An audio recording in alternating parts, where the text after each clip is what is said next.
Not gonna lie, James, I love having a gun in my hand. It just feels good. Colby here with Rugged Tactical. This is a lot longer video than normal, and so I've created timestamps in the description. If you want to jump to a certain section, you can check it out there.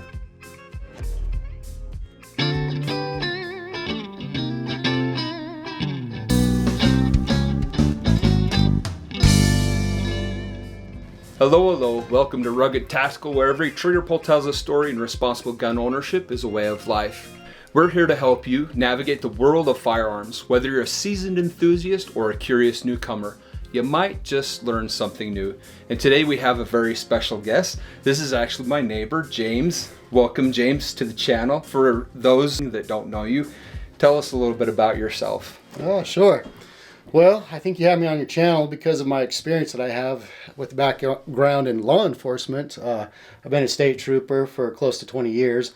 I retired back in 2020, so I've been out of the game a little bit, but it was a good ride for me. Prior to that, I worked for Salt Lake County Sheriff's Office as a correctional officer in the jail, and I did time in the service, active duty Army. Did most of my time out at Fort Carson and went to Korea for a little bit after that. We're here to talk about some guns. First and foremost, James, thank you very much for your service. I truly appreciate it. We've had quite a few service member on the channel, and as I've always said on the channel, I have a very special place in my heart for our service members, and not only that, but for all professional services. They are an integral part of our lives and the freedoms that we enjoy as civilians. Truly do appreciate your service. Thank you. Well, thank you, Colby. Appreciate that. So, real quick question for you. When it comes to the armed forces, when you say the armed forces, what does that mean? What does it mean to me? Yeah. Well, there's 6 branches today. Six branches. Have the last branch that came along, during President Trump's time, the Space Force, which is a really interesting one. But typically most people think of the Army, they think of the Marine Corps, they think of the Air Force. We're close to an Air Force base right here, and we hear those thundering jets come over all the time, it seems like, almost on a daily basis. And to me, it's a really loud noise, sure, and it can kind of rock our house kind of good, but to me, that is sounds of freedom. Sounds of freedom, Without those types of machines up in the air like that, I mean, holy cow.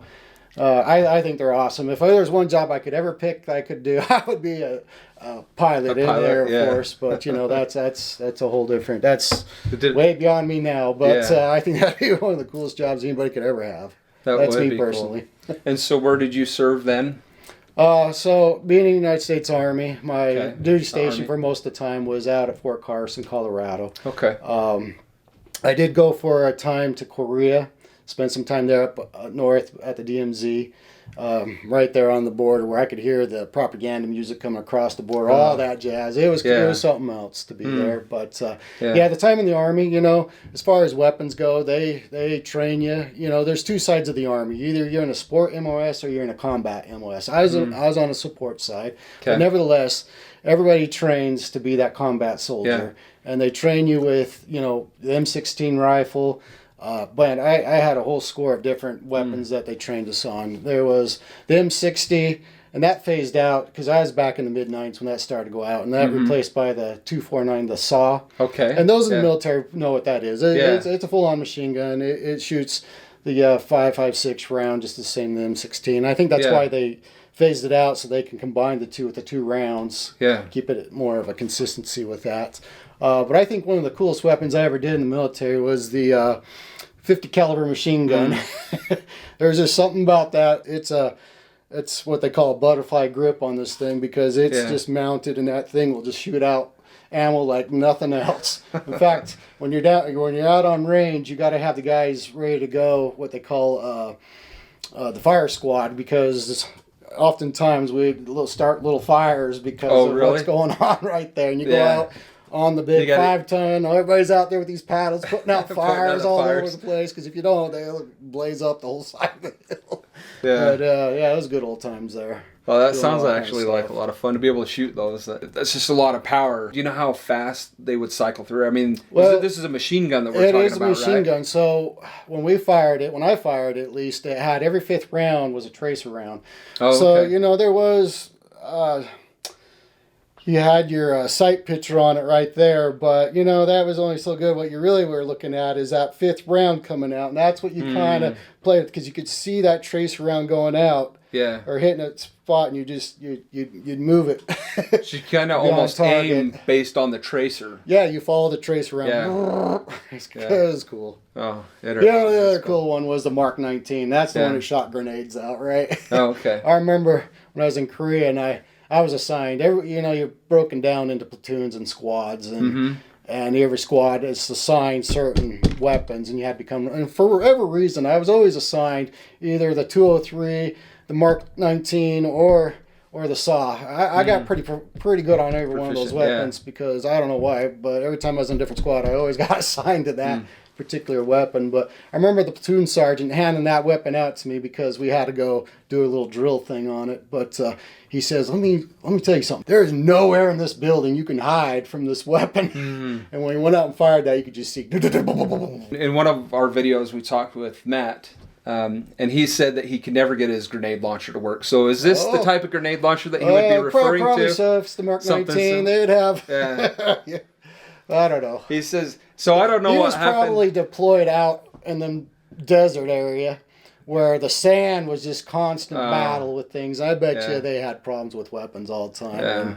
And that would be my guess. I don't know. But. Yeah, I never did elaborate with them, but I was always curious because when I think about it, I just think one going out. But you're talking about Oh, that guy.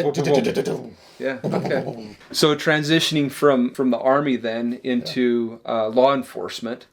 So how many years were you in law enforcement? A little over 20 all combined right there. Okay. With the Salt Lake County Sheriff's Office working in jail. I was there just about a year. And that's when I found that the Highway Patrol was hiring. And then they had a whole... they were doing a pay raise and this whole thing, and I never really knew nothing about the Highway Patrol prior to then, or what a state trooper was and all this kind of thing. Yeah. But a guy I worked with kind of was talking it all up, and I just thought, you know what? That is the coolest thing. I got to go apply for that. Yeah. And I did, and everything just kind of fell in place with it. Before I knew it, I was hired on and part of their ranks, and never regretted it. Oh, that's it was cool. a great job to have. That's cool. In the Army, were you assigned a weapon? Everybody's assigned at least an M16. M16. Now okay. they started to phase it out as the time I was to an M4 rifle, and I think that's what they have now. I don't know what they all have now. Yeah. I can only speak of the time I was When you were in, there, yeah. and I think times have kind of changed a little. The jail, were you assigned a weapon? Not a gun, Okay. just you had other. Probably the main thing I had. Tasers, maybe. OC was the main thing. Okay. And what is an OC? OC, oleochrysum spray. It's okay. more or less pepper spray. Pepper spray, What okay. everybody says. Like, Yeah. it can spray on you and cause massive discomfort, Yes, right? yeah. That stuff gets into your eye or gets into the mucous membrane of you. It can Yeah. cause some serious irritation, right? But here's what I found with that. Okay. Because what was really interesting at the time working there at the Salt Lake County Jail, they just closed down the old Metro Jail and they opened up the new jail, the new improved system of how to run corrections, right? And you were in the middle of all these, you'd be in your housing unit with all the different prisoners in there. And I would say it was at least almost a weekly basis a fight would break out. Really? Yeah, Oh, just wow, being yeah. this new, and we were kind of new officers coming in. I was just trained in this whole new system because it allowed more free space. I don't know. I didn't know how the old one really was, but this just kind of allowed more of direct, how they call it, direct supervisional contact with the prisoners. But it didn't take much for prisoners to hash it out with each other. Yeah. So what would I do? I'd get in the middle of them and I'd just hose them down with the spray. spray. Oh yeah, I probably went through a can of that stuff a week. Oh, really? Wow. Yes, Yeah. yes. Yeah. And here's what I found. Probably dissipates whatever's going on pretty quickly once you get that Well, spray in there. to your viewers, let me tell you this, because this was my experience with it. I would hose these guys down with it, right? I mean, just the whole can, I just let it go on. Yeah. And there was adrenaline flying with these guys, and they kept going Just and push fighting. through it, And huh? I had to call the CERT team, the Gook squad, to come in and break it up. It was just a whole team of other correctional officers that were set up to come in when fights broke out to separate everybody.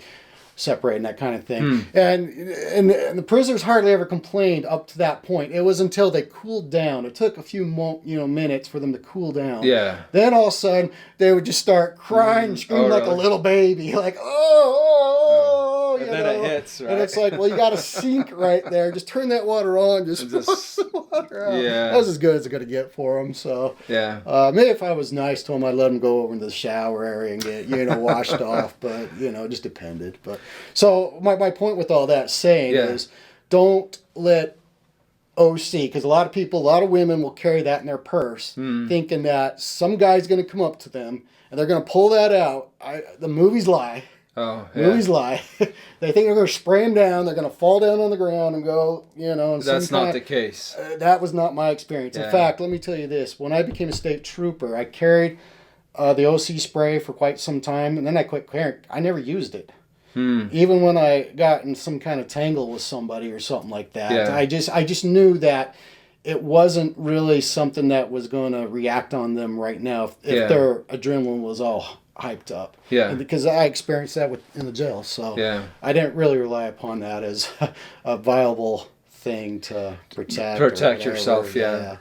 That was just my experience. In the facility, you had the OC spray. If you were to carry, would that cause an issue potentially with inmates where you're interacting with them on a constant basis, where potentially they could take your gun, that type of thing? So was carrying OC versus a firearm, I would assume that that's logistical, meaning there's a reason why you didn't carry a firearm in the correctional facility. Correct. Yeah. Yes, you're spot on, Colby.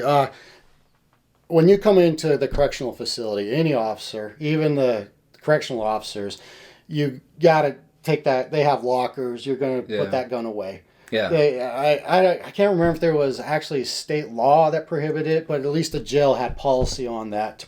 As I was ever taken in, someone who I arrested, and I was going to go book them into jail, I either had to leave my gun, usually in the trunk of my car is usually where I left it, but they also had lock boxes, so you would secure, and then before they open up the sally port doors, the big the doors that open up that you go into, the guy on the speaker would come across and he would ask very specifically, is your weapon secure?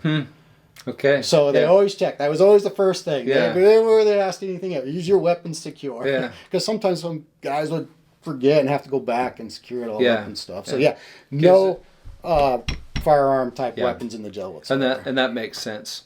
Now, comparatively from that to now you're out and about. Yes, when I became a state trooper, yes. Okay, yeah. Yeah, absolutely. So transitioning from that to becoming a state trooper, now you're carrying a firearm and it's on your possession pretty much all the time, right? Oh yeah, it's policy. When you become a law enforcement officer, every agency is going to hand you their policy and procedures book, right? And I remember it was like this thick. This is before, everything on the internet, whatever. The internet just kind of becoming a thing. They give you this book, and you had to read every book, and you had to sign every stinking page that you're. But nobody's really going to remember all that because it's so much, so much. Yeah. But yeah, very specifically, when you're on duty, your firearm. In fact, there was a couple of times I got going on duty because every day is a work day, right? And sometimes you had frustrations of whatever in your life. You have a life too outside of your law enforcement, right? So I think I heard you say frustrations, right? Frustrations. Frustrated and flustered. Yes. Frustration. It's like these things coming at you. Yeah. And I think totally understandable. I have not yet found an officer yet that's done a full career that forgot to bring his duty weapon, forgot to put his sidearm on that day, just got going down the road. Just head down and maybe they made their very first traffic stop, and there's a check that you do on a traffic stop, right? When I pull someone over, I'm always doing a quick little fill on my weapons, just so I know where everything's at. It's just it became a habit. I probably don't even know what I'm doing. It's just muscle memory to it. Yeah. And you're like, And it feels different right there, right? You're like, and you're, oh dear. And you walk up to the car real quick and you say, you know what? You just need to slow down, for the speed or whatever. Just have a nice day. Be careful pulling out. Yeah. And you're getting back in your car, and where you're going directly is back home to get that weapon. Get your weapon, Because if you get caught without your supervisor, it's not a good day for you, right? Yeah. You obviously have a lot of experience going through the Army, being a jailer, and then just becoming a police officer. And then a police officer. Why don't you tell me real quick a little bit about your training and experience within the different fields? Yeah. The thing about being in the Army and what they train you on, those weapons those are military grade weapons. In the civilian life, they're not going to see those types of weapons. That's a whole different ball game. As close as they'll get is maybe you got a AR-15 rifle that shoots the same type of round, the 5.56 caliber round. And it really, between an M4 and an AR-15, to me, I look at it, I feel it. It's like it almost feels like just like an M16 to me, because it's really almost all the same, right? One of the differences would probably be a semi-auto versus an automatic. Correct. I would assume. Correct. Yeah. Again, I can only speak of my time. You had 3 positions on the switch: safe, just single round burst, and then you had auto. And the auto was when you pulled the trigger, you only got 3 rounds out of it. Okay, so then you had to release, reset the mechanism in it, and then you can pull it in. And they did that because I think on the first generation of the M16, because I had the A2 rifle, the A1 rifle being the first gen was right about the Vietnam era guys. And I think they found that guys could pull the trigger and just empty a whole magazine and not realize of ammo, it almost probably not even ammo. Yeah. And if you think about it, when you That's got a lot of combat coming at you, you're gonna want some more. It kind of gives you that, at least gives you that little bit of, okay, hold on, do I need to lay off and save? Because that makes sense. The only thing after you run out of ammo, all you got is a nice club, right? Oh, yeah. So ammo's pretty important with the weapon, right? Yeah. So in the military, obviously, it's a different beast, right? It is. You're using different guns. Like, what does the training look like in the military? Well, you go to the basics training, so everybody has that basic side of it, and they're going to put you through the all the basic stuff right there. But as you get into garrison, you're going to go out the field and you're going to do different things that they do there with you, and they try to make different scenarios and things. But one of the things that, being on active duty, I wasn't in during the time of war, so I went out on missions, out on range or out in the field is normally what it's referred to, but commonly you'd go about a month at a time.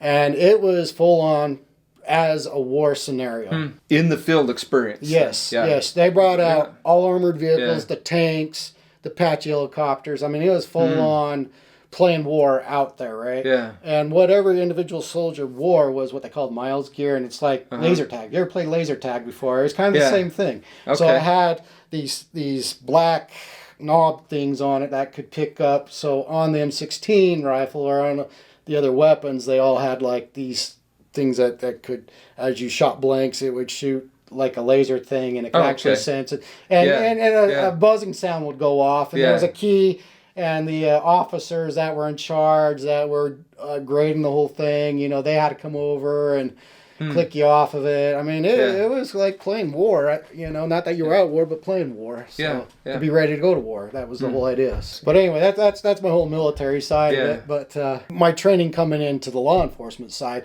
was a very different switch of gears, if you will. Yeah.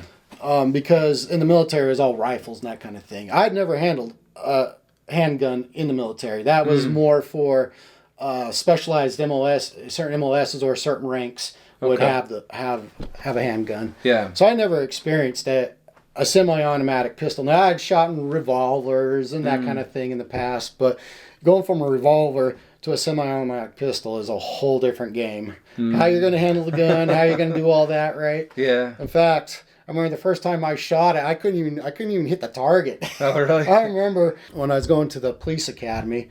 The police academy's 16 weeks long. I think they've there might be more to it now, but at the time I did, it was 16 weeks long. Yeah. You go through the whole law portion of it first. That's like 6 weeks of just. So that's where you're study, sitting. You're sitting in the classroom. Yeah, hitting the textbooks. Yeah, they bring in attorneys. They teach you all about the law, the things that you need to know about the law as a police officer, right? Yeah. And you got to take your tests and all that.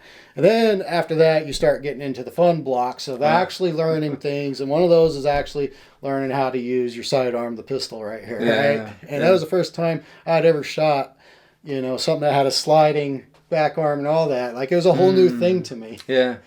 And so I had a lot to learn to actually get good. In fact, I had 20 years of training over to actually get good at it. Yeah. I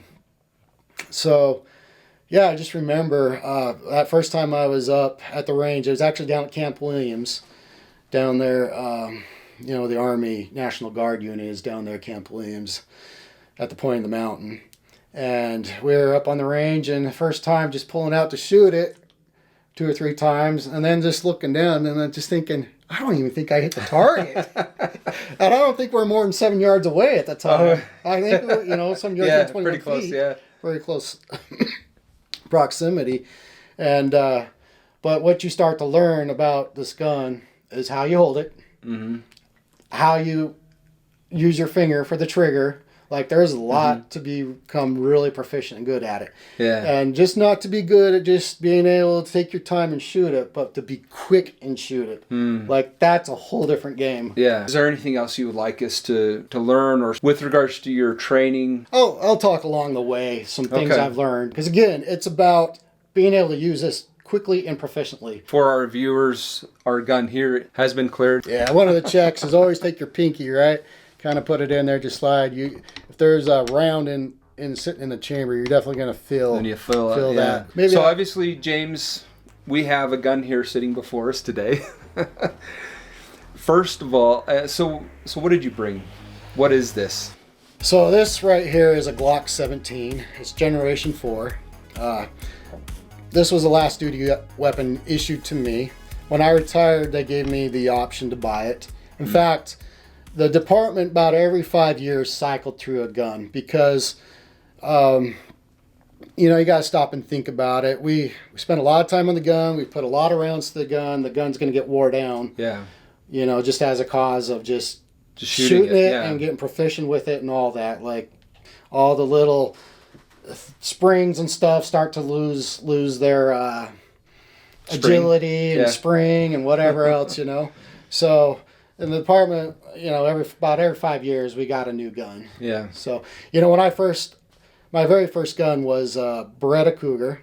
It was a 40 caliber. And that was the department issue. The department actually lets the guys pick their gun if they want to. They have a list of guns. They have to be, approved by the Department Armor within the proficiencies that they wanted. And a lot of guys at that time bought different guns and stuff because they really struggled with that Beretta Cougar. But remember at the beginning, that was a gun that I couldn't shoot. But I learned how to use that gun very well. It took me some time, but I learned to be very proficient, and I was actually pretty good with it.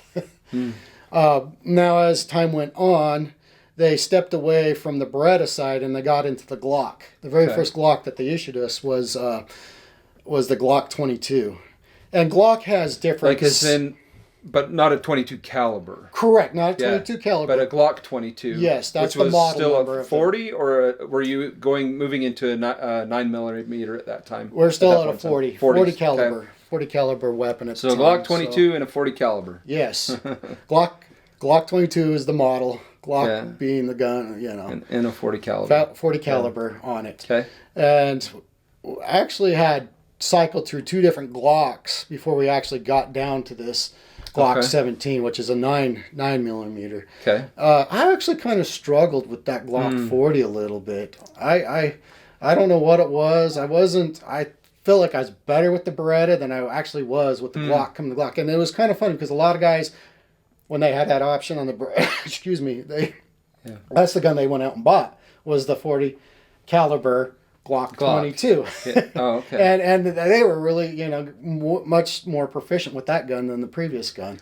Do you think it was it because you just got used to the Beretta, or was it something with the grip, changing grip, sights, or why Why was it hard for you to transition, you think, to the Glock 22? You know, you think all guns like this with a sliding action are all the same. Mm-hmm. But as you go from one gun to the next, you're going to find, right? you're going to find the different nuances, the different feel, the different, I don't know, just all the different little things that add up into your brain. Why or why not you can or cannot professionally shoot that weapon. It's a phenomenon. I don't know. Yeah, that's kind of like in Harry Potter finding your wand or something. They go and they have to find some sort of wand that speaks to them, right? Speaks to them, yes. So you moved from the Glock 22 to a Glock 17. So Glock 17 now, is this a 9mm or is this still in the 40? So this one right here is a 9mm. Now, one thing to point out about Glock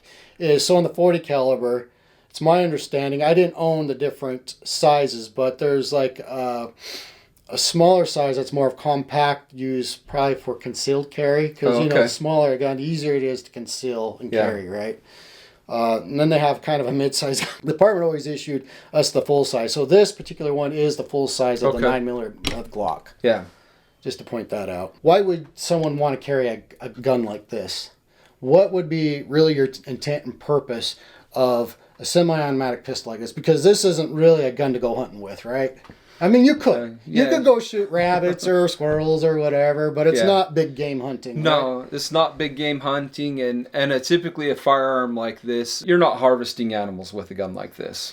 It's not ideal. There's better weapons to choose from. Yeah, absolutely. Right? So this is designed for a certain purpose, and this is for, and let me be very, very clear, this is for defense purposes only, right? Yeah. This is to defend yourself and others from potential threats. Yeah.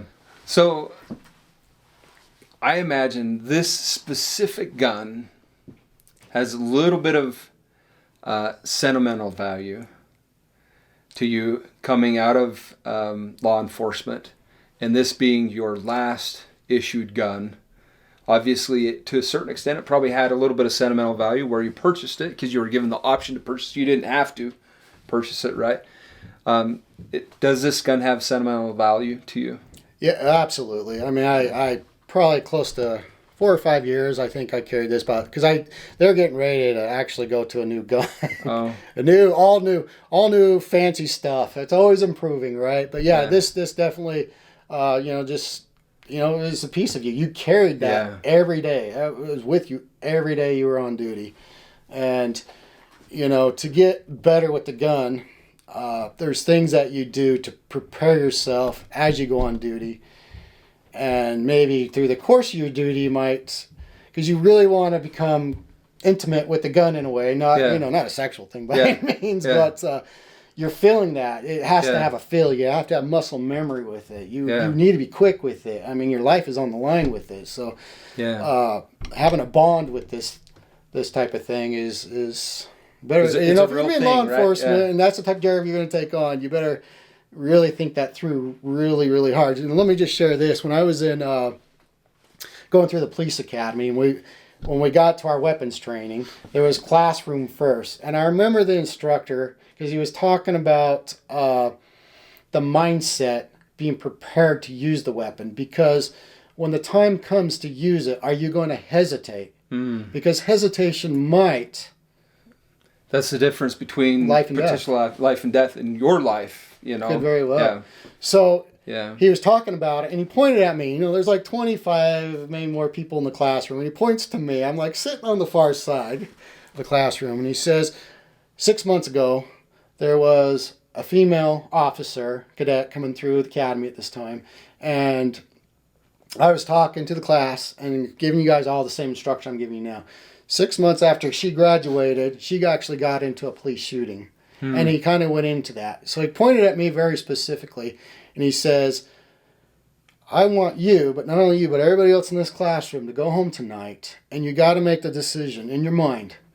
Are you going to prepare to use that? Yeah. Because if you're not, don't show up tomorrow. Yeah. Because that's the difference between your safety and the safety of everybody else, because this is just part of the job. You can't accept that. Don't.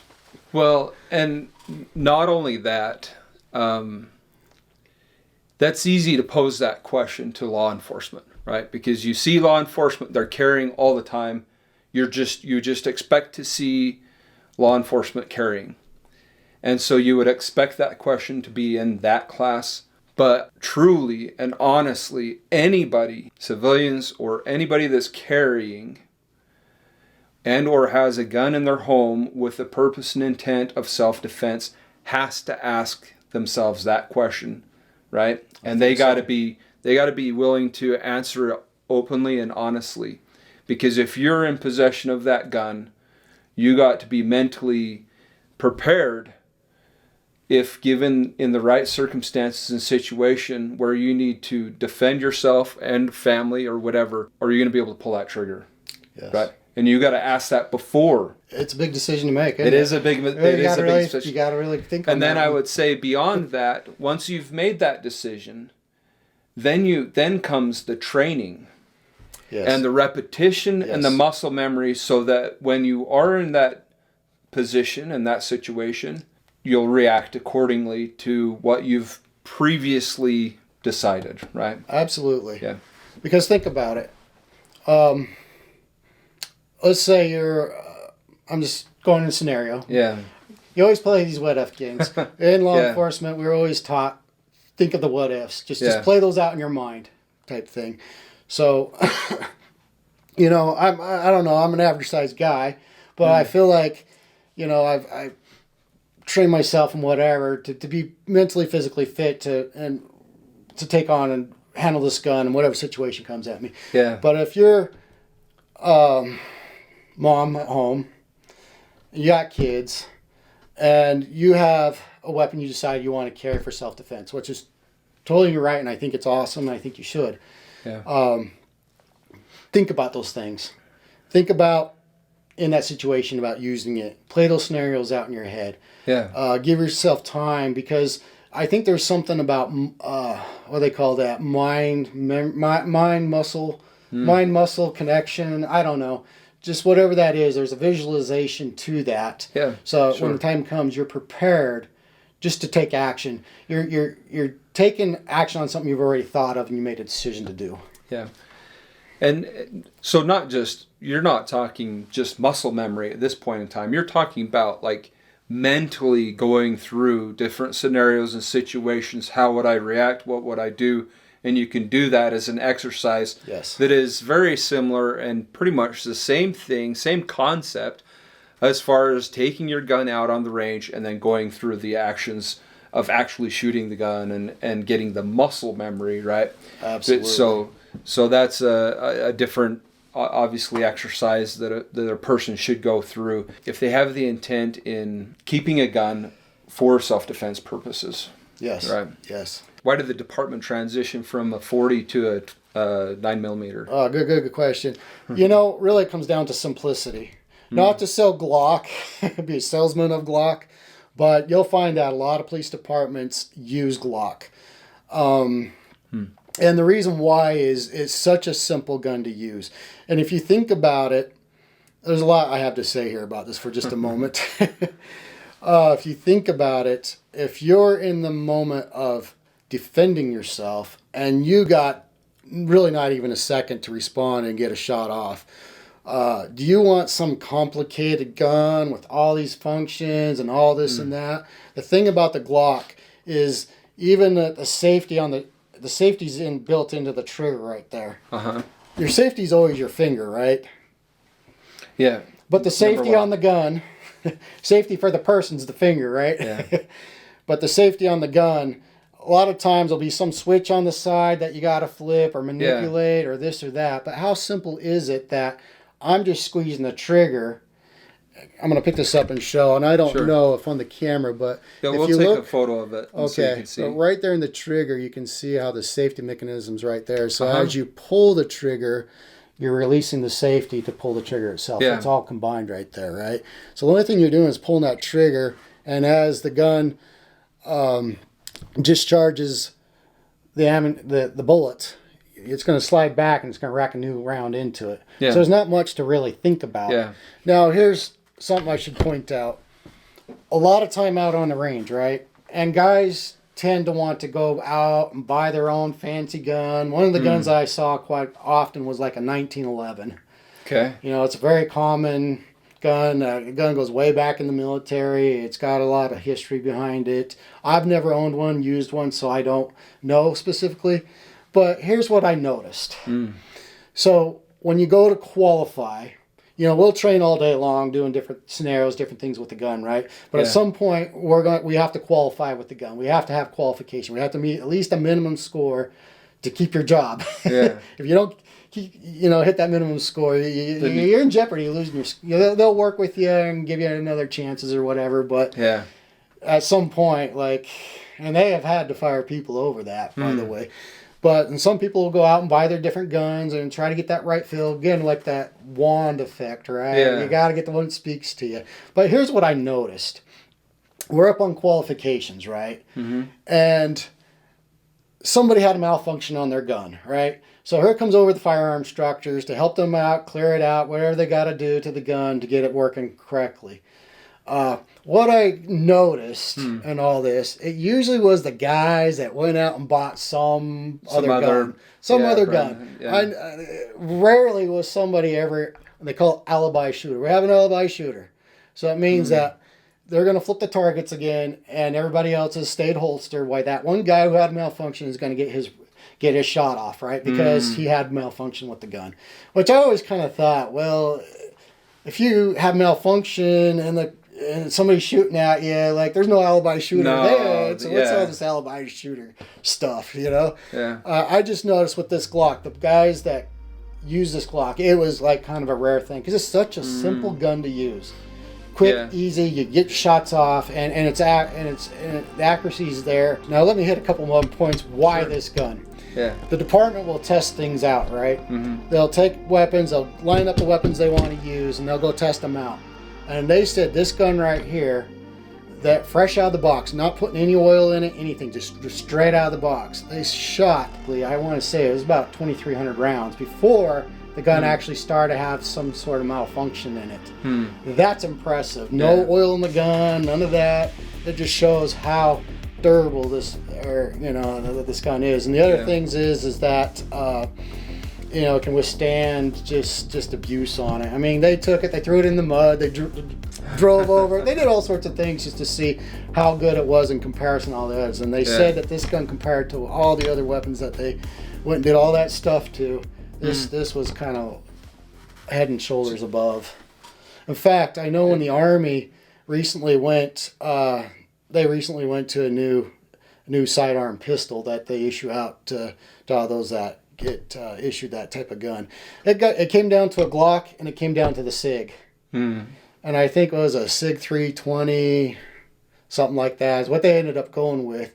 But I kind of read into that. It sounded like the Army would have picked this gun over that gun, but it seemed like it was more of a financial thing than anything. Oh, yeah. This gun held up. Held its own. Just as good as all the others. So anyway, there's my take on that. Well, so I think you answered one of the questions that I had with regards to Glocks. One of the things that kind of surprised me was that there is no mechanical safety except for the trigger, right here on the trigger. Right. You're not flipping anything to take it off safety or whatever. I always kind of was curious as to why or whatever, and especially why law enforcement, why they would want to carry something that had no safety on it. No safety, right? And obviously you said your fingers, your safety. But if you're in a high stress situation where you have fractions of a second, you're not going to be wanting to be fumbling with the safety, right? No. I mean, thinking about taking it off safety to get on target. Another thing that you mentioned before with training is training's not just accuracy for you, it's a timing thing as well. It's how quickly you can get on target, period. Right? Absolutely. And the quicker that you can, acquisition of the gun, get on target, the better, and being able to make those short timed decisions, quick decisions. 100%. I saw other guys with other guns, and the safety mechanism would be here on the side somewhere, and then they'd have these decockers, and it was a two-function mechanism. And really, when you're in a stressful situation, you want to be messing with all that. To me, that's just crazy. Yeah. So did the Beretta have a safety on it? No, it was also No, it was similar to this. It had Okay. the thing in the trigger. In the trigger. One Okay. thing I know with my department I came from, they were always looking at what gun was going to be kind of the simplicity, but yet very dependable. Yeah. I guess is the right word. That makes sense. So they're always looking at those two because the department looks at it from a standpoint of liability purposes for them. Yeah. Probably more than anything else. But I know officer safety and officer's ability is right up there with it, those two things. Yeah. So Makes sense. that's how they make their decisions. So looking at your ammo here, obviously I see you have a hollow point and you have, what do they call this, full jacket. Yes. So the reason why the different colors of the Different brass colors, is yeah. it's quick to identify, Like your hollow points or something? just quick to identify the different ammunition, Oh, okay. mostly. And there might be other reasons. But for me, it was easy to see that this had the silver casing and this has the copper casing. Yeah. And on the copper casing right here, this is, I think this is a cheaper ammunition to buy. Yeah. And there's a difference when you're talking about how many grains in the bullet. I think, if my memory serves right, I think you're 147 grain on this bullet here. And this one here, you're about 115. This we use for target practice when we're out on the range and all that. But this one with the hollow point, this is what we carried. It's a hotter load. A little bit, yeah. Yeah. A little bit hotter load plus the hollow tip point. And if you'd like me to explain a little bit about that. Sure. I Yeah. could go into that. So with regards, obviously, you know, a full metal jacket is very typical, very common for just going out and shooting, hitting the range. Whereas the hollow point is a lot of times you hear for self-defense and stuff. How does the full metal jacket versus the hollow point, how does that apply to law enforcement and in general? Okay. Self-defense. Yeah, absolutely. So for us in law enforcement, and that's the position I'll speak from, is that, you know, a lot of people will say, well, maybe they have that because as it shoots into the body, it hits flesh, it'll expand. This is what happens, is it expands, right? Yeah. And some people might think, well, that's maybe to do more internal damage or whatever, but that was never the thinking or the intent of the design. For law enforcement, for anybody else, this just isn't for law enforcement, this is for the rest of you. If I'm going on target to my potential threat, and I decide I'm going to go ahead and shoot and put rounds into that person, I want to be accountable, and I have to be accountable for every round that's going, right? Mm-hmm. In fact, I've done studies when guys get into shootings, like, how many rounds did you shoot? And it's usually less than what was shot. They'll think they did 4 or 5, when in reality maybe they did 7 or 8. Oh, really? Because Wow. a lot of it shows. Yeah. Because, you know, you're in such a high stress, Yeah. you don't know really what's going on, but you need to be accountable for all your shots right there. Yeah. So the idea is that the bullet will come in and hit flesh, and it will expand, and we want the bullet to stop there. Yeah. If you shoot one of these bullets, it's probably a higher probability that this bullet will actually go in and actually exit out the back. Yeah. In reality, that'll actually probably do more bodily damage because now you got two An exit, and then you exit. have an exit wound. Yes, entry Yeah. and exit, and usually the exit's a little bit bigger than the entry, right? Yeah, yeah.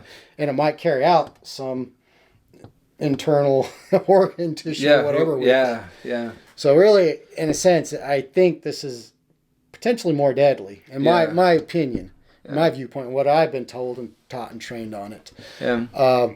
But the other aspect of this, when the bullet enters into you too, is you're keeping that energy into the person, and that can be like a big thump on him too. Yeah. And for me in law enforcement, we're trying to stop the threat. Even though I'm trained to hit, here, this is where I'll shoot at, is right into the chest area, right? Yeah. Where the heart is. And it is very true. We train 2 to the body, 2 to the body, and 1 to the head. Yeah. So you're shooting 2 rounds here and around here, right? Yeah. But the whole idea is I just want the rounds to stop right there, but I am shooting to stop the threat, even though those are to kill, the most vital organs. So one, to stop, if the bullet stays in the body, all of the forces of that bullet has remained here versus punching through. If you punch through, a lot of the energy is still going beyond. Correct. Right? Correct. And then also if you're punching through, then you've got the issue of, well, what's behind? Yes. Right. Because one of the rules of firearm safety is beware your backstop and beyond, or your target and beyond, everything beyond. Yeah. Right. Exactly. And you got to be aware of all the bystanders that could be beyond what you're shooting Yeah. at. And if the bullet penetrates and goes through that person and hits a bystander, a totally innocent person, and they suffer wounds or whatever, I mean, they're going to get a lot of money from the department, number one. But if they die from it, heaven forbid, Yeah.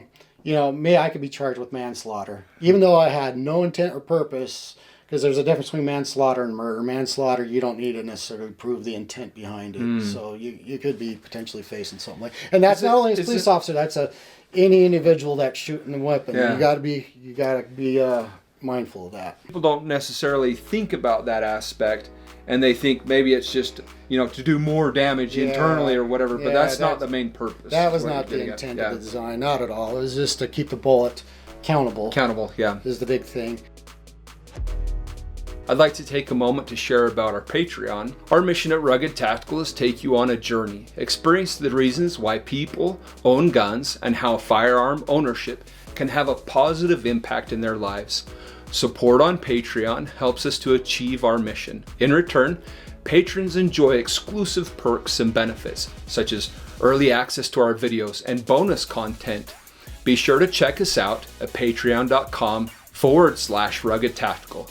Thanks for joining us on this meaningful journey. So you've got two mags sitting here, and it looks like they hold 16, so you can hold 16 plus 1 in the chamber if you truly wanted to, right? Actually, for a total of 17? Yeah, 17 Oh, 17. rounds. Yeah. Plus 1 in the chamber, so Plus potentially 1 round, 18. so you have 18 on the gun. Would you carry one in the chamber? That's a good question, right? Do cops carry loaded? The cops are ready to go, right? Yeah. And the answer is absolutely 100% yes. There was always a round in the chamber. All I had to do was pull the trigger and it was going, And it right? was, yeah. So a lot of responsibility carrying this. So, again, there has to be a lot of training behind it to make sure that you're doing this the right way. I don't have that training, but I would like to get some of that training. And one of the fears that I have, pulling it out of the holster, if I have one in the chamber, accidentally hitting that trigger. Now, I don't know, because I don't have that training, I don't know how feasible or how hard it is to truly have something hang up on the trigger as you're pulling it out. A lot of that comes with experience. How serious is the threat of having your firearm going off as you're pulling it out and your muzzle perhaps not pointed exactly where you want it, meaning in a safe direction? Do I have legitimate fears for that? Yeah, no, absolutely. And I had those same concerns too. Like you have your gun holstered, like you're drawing your draw stroke. Could there be something happening in between all that? Yeah. And the answer is potentially yes, but it's a really low probability, honestly. Okay. Really on this particular gun here, your finger has to really be on that to release that. So and the safety mechanism here probably helps with a lot with that, right? Meaning you're not... It's better than what I think you would think. I mean, you got to think. Glock's put a lot of engineering behind that, design and engineering, I'm sure, and all the other manufacturers, because... it's liability, right? Yeah, absolutely. As you went through your training and stuff, did you feel more comfortable with having one in the chamber? Yes. Carrying with one in the chamber? I mean, with time and with your training, you become confident with what you have and what you can do and your capabilities and all that, right? Oh, so one thing about the Glock and what you carry and the holster. When we transitioned over to the Glocks, our colonel at the time, he came from the world of SWAT and all that, so he was very tactically minded. Yeah. So he had that mindset, right? So when we transitioned to this gun, the holsters that we got were set up really, really well as a good fit, because some holsters have like a 2-function mechanism. Oh, yeah. So they're in their locks. So if you're in a fight with somebody, you don't want that gun just to be able just to pop out, right? Yeah. That gun, because when we went to the tactical holsters, there was no like strap. There was no like mechanism to hold the gun in. It's there just was sitting an there. internal connected thing, and I forget how it kind of locked in somewhere around that point right there that held it in place. Yeah. So on the side of the holster, there was like a little like push and a button. release button. Yeah, or something. release button right there. Yeah. That, and again, this is all in your training, your muscle memory, all that to get really good at releasing that, grasping your gun, and then coming up and how you handle all the way up on target, all that kind of thing. So again, it's training. It's repetition. That repetitious motion in it all. Is this a good or a bad idea? If I'm at home and I don't have anything going on, clear my gun and just go through the repetition and dry fire in my house. Good idea or bad idea? I'd do it. To be good and proficient, I would do it all the time. Not probably early on in my career, because we had more tactically minded guys that said, you know what, every time before you go on duty, clear your gun out, take out the magazine, put out the round, make sure it's clear, right? Clear, yeah. Now put it in. Now go through your scenario and do it multiple times, so that when the threat presented itself, you're ready just to rock on it and be right there. So yes, not a bad idea. To answer your question, great idea, I think. And again, just to get the muscle memory, get a feel for your holster too, right? Absolutely. I mean, there's a lot of different types of holsters. There's a lot of different ways of carrying. Yep. Like if you carry under your shirt, being able to still access to it, because if you don't have that muscle memory, you're not going to be like, oh, I gotta take my shirt off or whatever. you gotta know how it functions, right? Yes. How the holster functions just as much as your firearm, probably. Oh, how absolutely. That relationship between you, your firearm, and the holster. Oh, big time. Yeah, because like you said, different holsters, different ways to carry, all that kind of thing. Now, if you're carrying concealed, the threat probably don't know that on you, right? Unless you're being confronted face to face with them right there. Yeah. Now, if you're like trying to protect someone else and they don't see you, I mean, that's a whole different thing. But if you got the threat right there in your face and you're reaching, they might pick up on that, right? Yeah. But if you can do it fast and efficient before they register in their mind what's really going on, maybe you've already got the upper hand at that point. I don't know. Just something to think about. So you'd have 17 plus 1 in the chamber. So you'd have 18 rounds.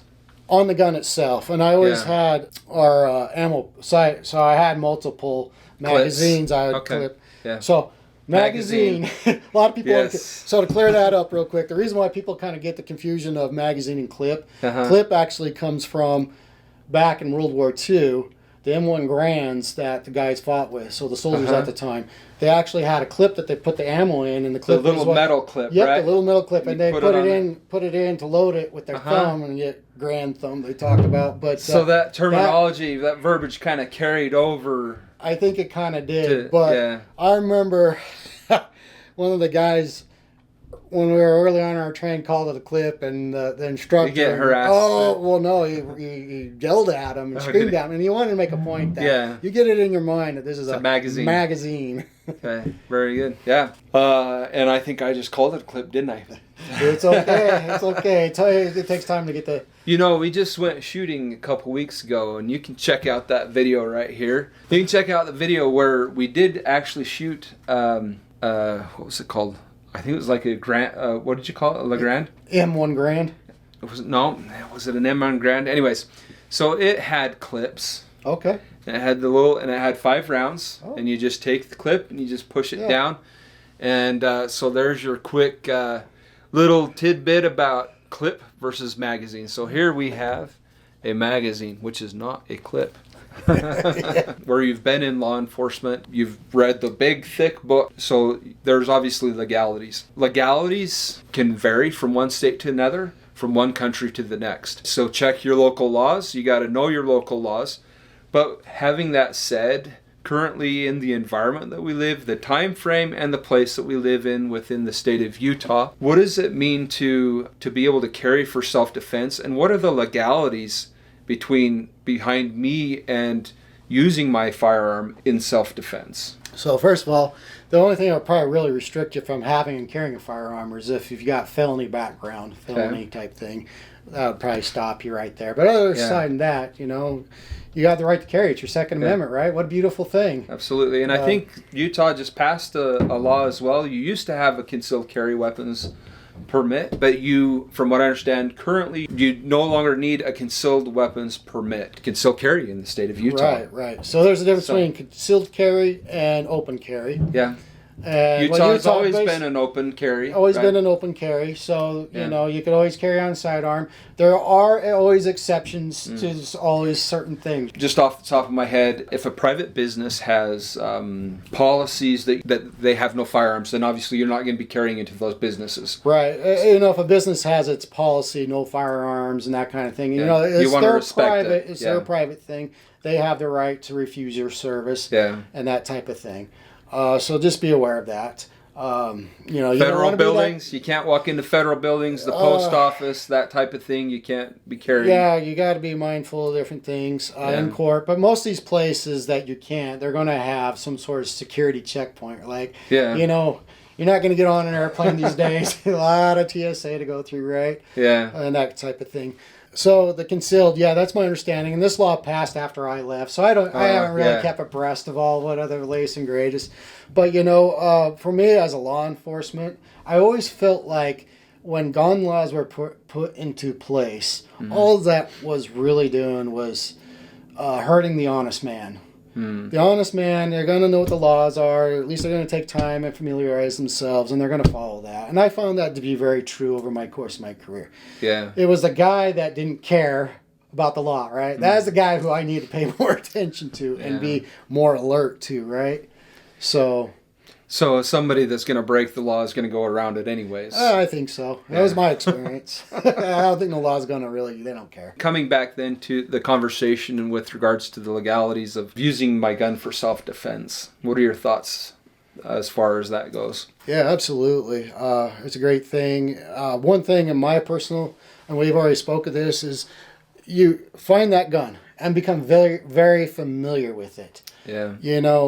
Take the time, break it down, look at it, know how that thing functions, and then work with it. Get that muscle memory, everything you need to do with it, and be really, really good at it. Understand what your personal safety around that gun and around others, how you're going to secure it.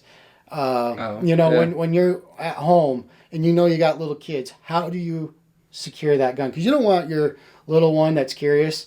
I remember, I was too young to remember this, but I guess I was about 2 years old. My dad goes to work. Somehow I got in his little gun cabinet. I found the key, just a simple little file cabinet. And he had revolvers at the time, and I had them all lined up, and I took all the bullets, and I lined them up. I don't remember all that, but... Yeah, that's pretty scary as a father, right? Yeah, well, my dad pulls into the drive, and it's out on the driveway, right? And he pulls in from work, and I guess he's just in a whatever. But, that's just a good example that, if you can get a gun safe, that's always the best practice, that you and maybe someone who you can trust that has that code just in case you have memory loss or something happens. You gotta get into it or something. Yeah. But, just treat it with respect is what I'm getting at. So, as you said, there's different states have different codes. Really, when it comes to murder, years ago when I was a new trooper, I was down at the state capitol, and this guy came up to me, and he was an attorney, and we got talking, and he says, laws are kind of simple, and they're really the same everywhere. He says, murder's murder, rape is rape, this is this, and really, if you look at all across the states, they pretty much mirror very, very closely what is written on the books, and probably most states have probably found one that found really good, and they just probably and then took just kind of copied it a little bit. Maybe copied, maybe gave it their own flair or whatever. But as far as a firearm and very specifically talking about self-defense, what you need to know, if you're going to use your weapon and use it as self-defense and actually pull the trigger on somebody, you better make sure of certain things, because otherwise, you could be facing jail time, you could be facing some criminal charges, all that kind of thing. And there's always this word in law, reasonable and prudent. What does a reasonable, prudent person see and understand? Yeah. When you get into a court of law, you get into a jury, they always bring that up. What's reasonable? What do you reasonably believe to be true? Yeah. So you got to think, what is reasonable and unreasonable? Is this where the thinking comes into play, where you can take something to a higher level as far as defense? We'll run through a couple of examples. I'm a pretty big, burly dude. I would have to have a really large man coming at me, maybe with a knife, for me to truly feel like I need to pull a gun and shoot him, right? Right. Like if he's got a knife and he's coming at me and I don't have any training, I've never trained, I don't know jiu-jitsu, I don't know anything like that, and if somebody's coming at me with a knife, in my mind they have the intent to slice me up. So in my mind, I would feel justified in pulling out my gun and shooting. Absolutely. So, whereas like on the flip side, like let's say I have a semi-decent looking man that comes at me with just his fists, it would be pretty hard for me to justify shooting him. Like it's in my mind, it's unnecessary, right? Because the threat is, to me, in my mind, the threat isn't there. Okay. On the flip side, let's say you have a very, very small, petite young woman, and there is this guy who's on campus or wherever at work who's made multiple advances and even talks about like maybe even killing or raping people. And she gets stuck in the back alley with this guy, and he comes at her with no knife or anything. In my mind, reasonably, justifiably, I would say shoot him. Because of the situation. Yes. One level higher to the degree of justification, because this gal who potentially has no training or whatever, who has even heard this guy talking, in her mind, she would be justified to shoot this person. Right. No, absolutely. So there's lots of different scenarios. And so is that where this comes into play? You're heading the right direction with everything. Okay. Absolutely. And it comes down to this. It's, can this situation, what this person is portraying towards me, cause serious bodily injury or death upon me? Okay.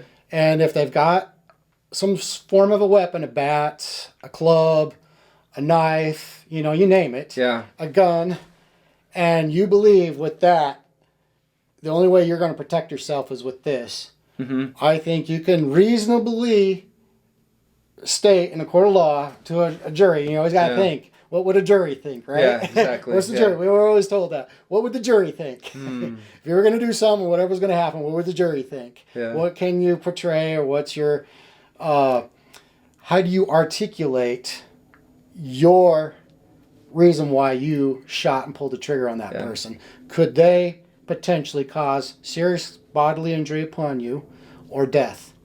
And, in your scenario with the young lady where, she's got someone larger than her, male or female, don't matter, but she believes that they could potentially cause great harm upon her just with their fists. Yeah. Would she be justified? And I would think so. I think the jury would go in her favor with that. I do believe.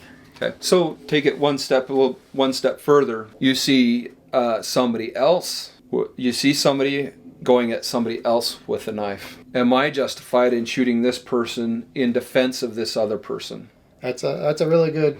It's good. I like you're thinking here. You're throwing out some good examples here. Yeah, and I would say absolutely, because you're seeing that this guy has a deadly weapon. Yeah. A knife is a deadly weapon. You could kill someone with that, right? Yeah. And they're attacking this person who seems to be lesser in the fight. And now here you are seeing that potential threat. And the only way you can really stop that harm from happening to that person is to put lead into them. Yeah. So those are some of the things that kind of comes back to what we were talking about earlier. Going through scenarios in your mind, your situation as far as responsible gun ownership, especially when it comes to defense, right?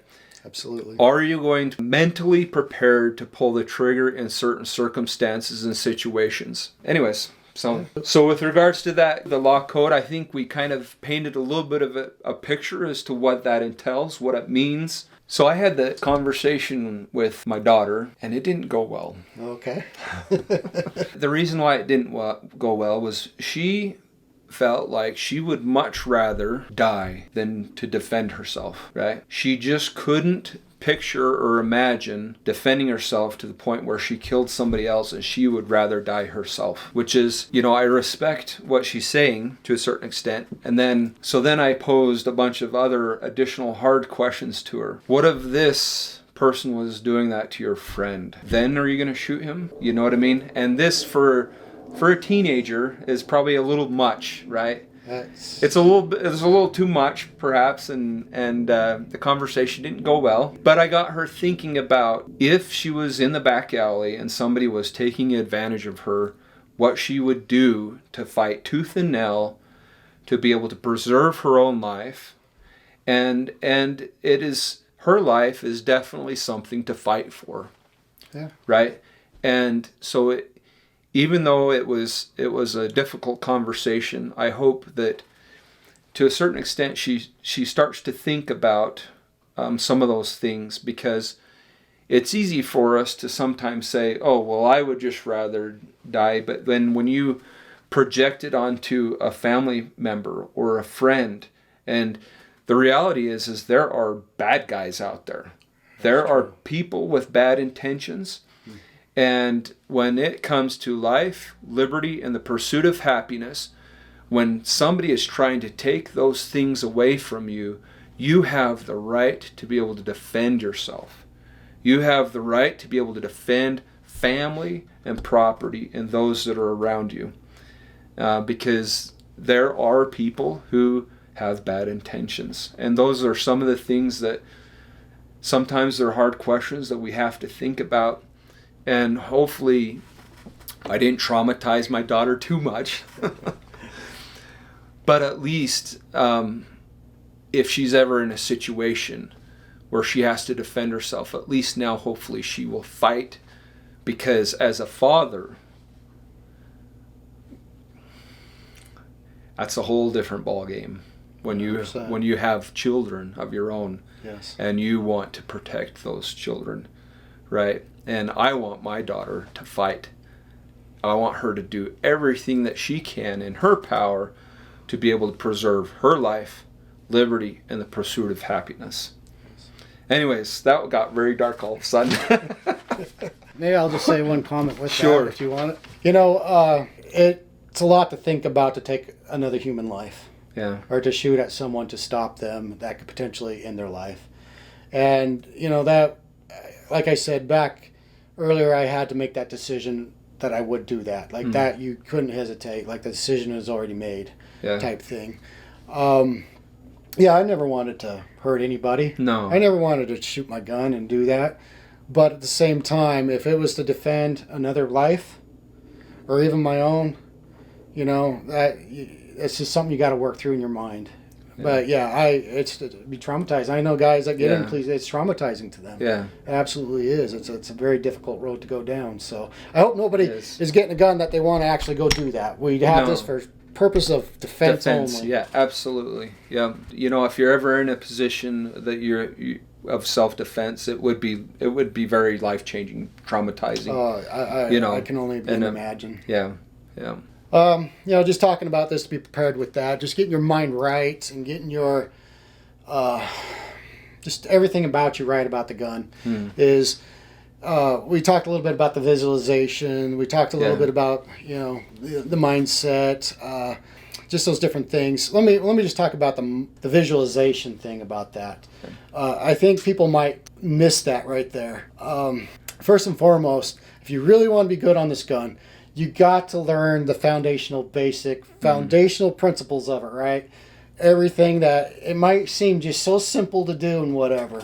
I have a little bit of a fascination of listening to different podcasts with special forces guys that have been Army Special Forces or maybe Navy SEALs, Green Berets, Rangers, Army Delta Force, all that kind of things, because there's a certain mindset that these guys start to develop, and I like to hear what they talk about with that. And it's actually astounding. At the tip of the spear in the Army, as far as special forces go, arguably it's probably the Delta Force guys. Guys who go to Ranger school, they'll go to Green Beret school, but at the tip of the spear, the best of the best, the guys that can handle weapons the best, seem like the ninjas out there doing these insane, incredible things. Yeah. You know, haloing high out airplanes and then, you know, doing their thing and all this. Yeah.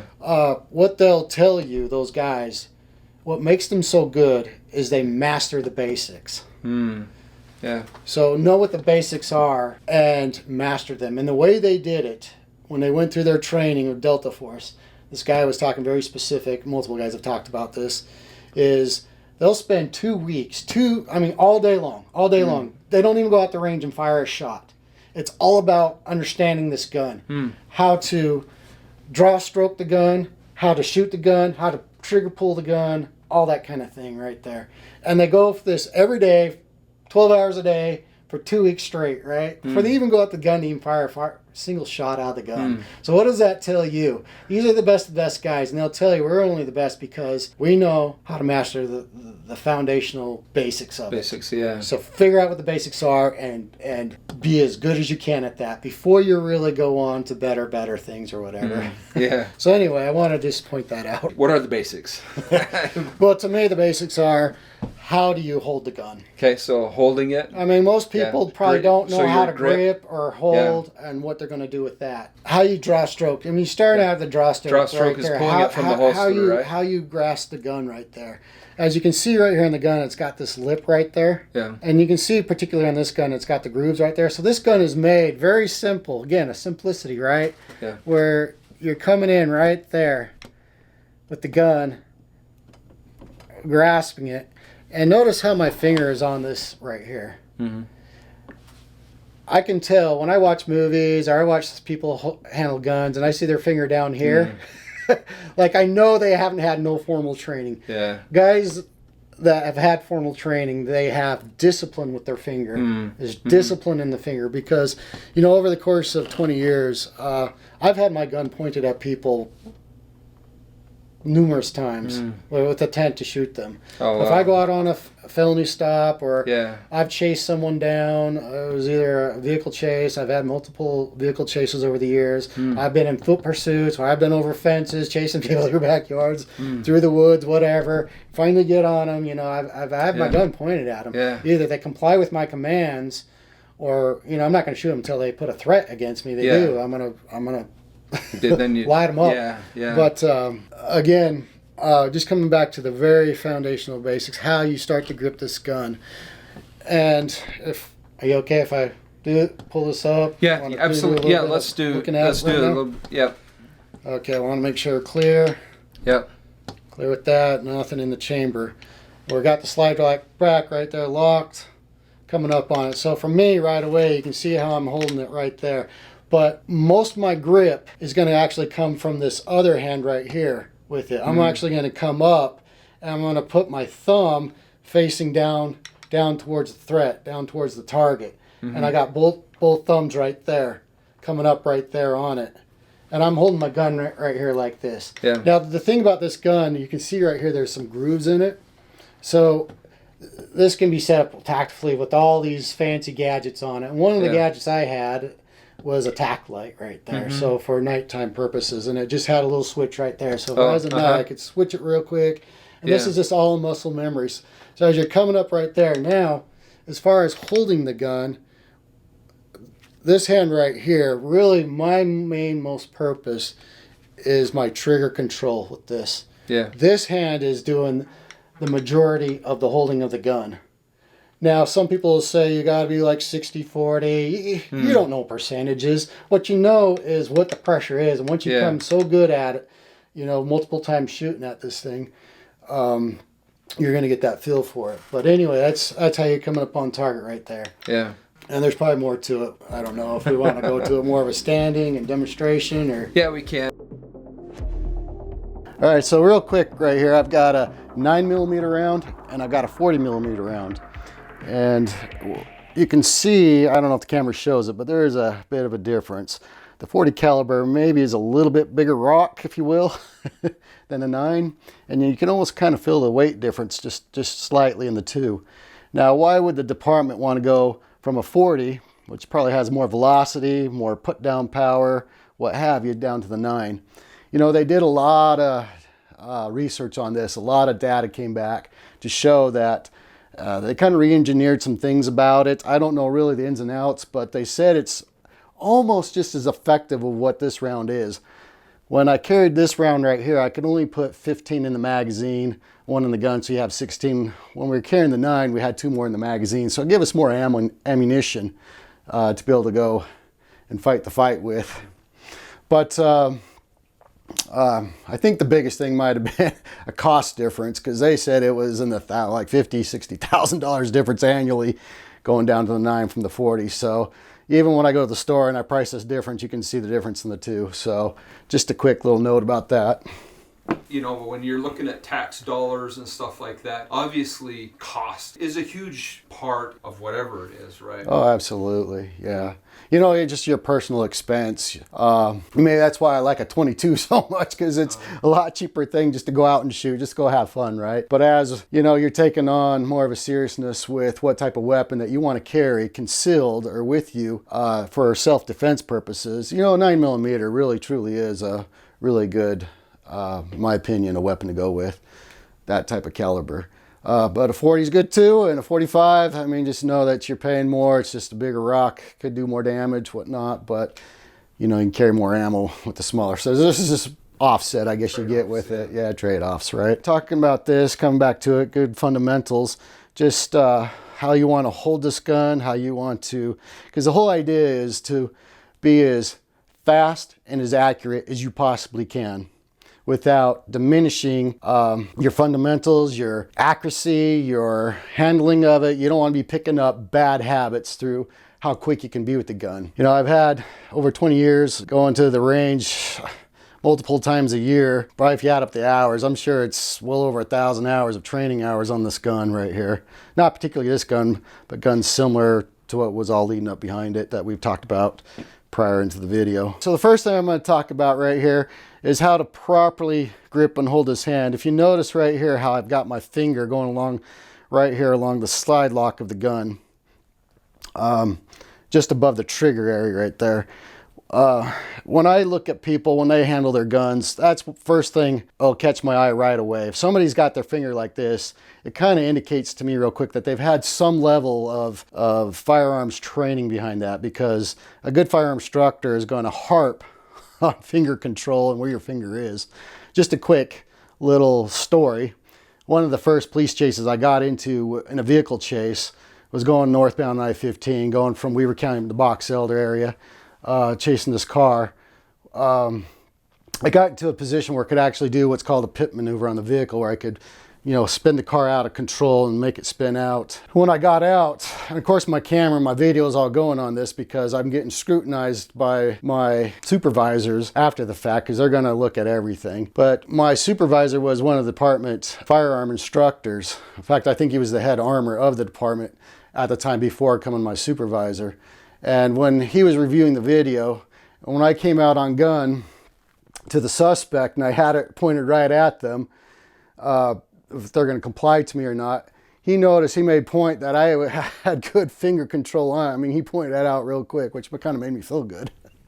But anyway, make sure you just, with the finger control right there, you don't want to be putting, the only time your finger is going to go down on the trigger is when you're making that decision that you're going to pull that trigger.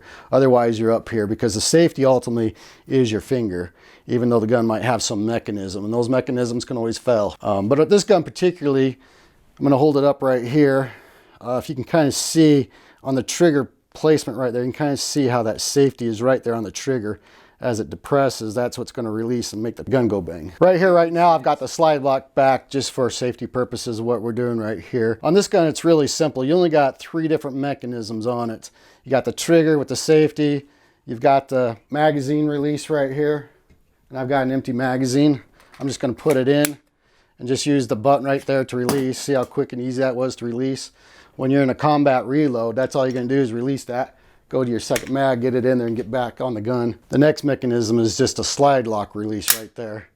Makes it real easy. You can just manipulate all these things right here without having to monkey around, go around on the gun. Simple, I think, wins the day, in my opinion. So if I'm coming up and I got a threat coming at me, for me, my training, if I'm just standing here and someone's talking to me and all of a sudden they present the threat, the way we've been trained is we're stepping offline and we're coming up, we're coming straight out, and I'm coming right on target, just like this. And if you kind of notice something, my thumbs are together, my thumbs are just pointed right there like that. To me, I don't have a whole lot of hard grip on the gun. With my right hand, my left hand is doing the majority of the gripping of the gun, and I'm holding it up here. And that's where the majority of that hold is coming from.